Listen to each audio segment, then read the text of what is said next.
Now let me quote you from ancient script. Here's what it says. If you cannot see, you perish. You die. We've all got to have a future to work for. We've all got to have the ability to see something beyond ourselves, something beyond just today, something beyond just this week. The future. Setting your goals.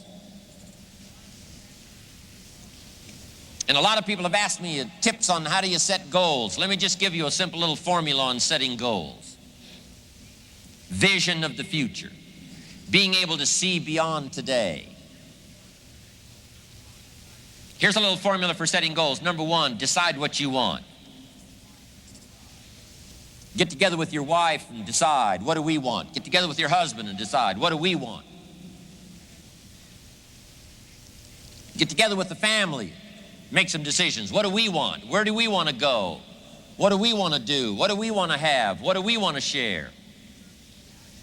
Then some of this has got to be personal. What do I want? What kind of skills do I want? What kind of income do I want?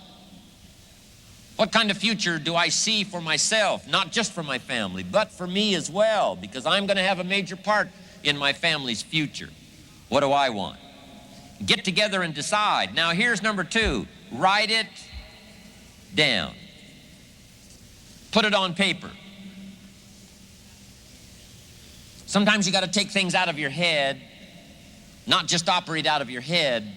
You got to take it out of your head and make a list. Make a list.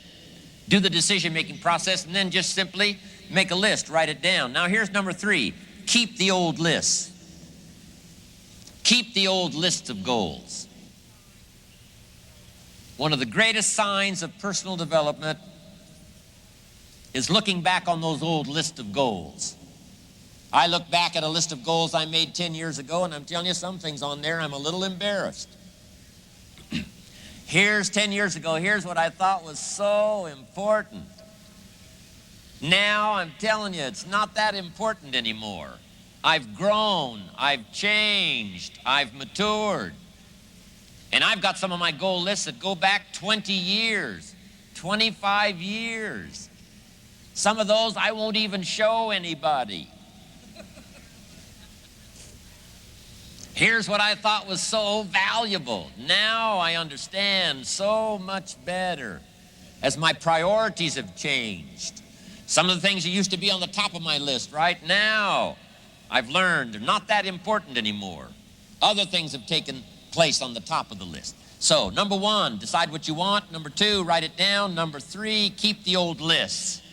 And here's number four, check off. When you do get something that's on your goal list, check it off.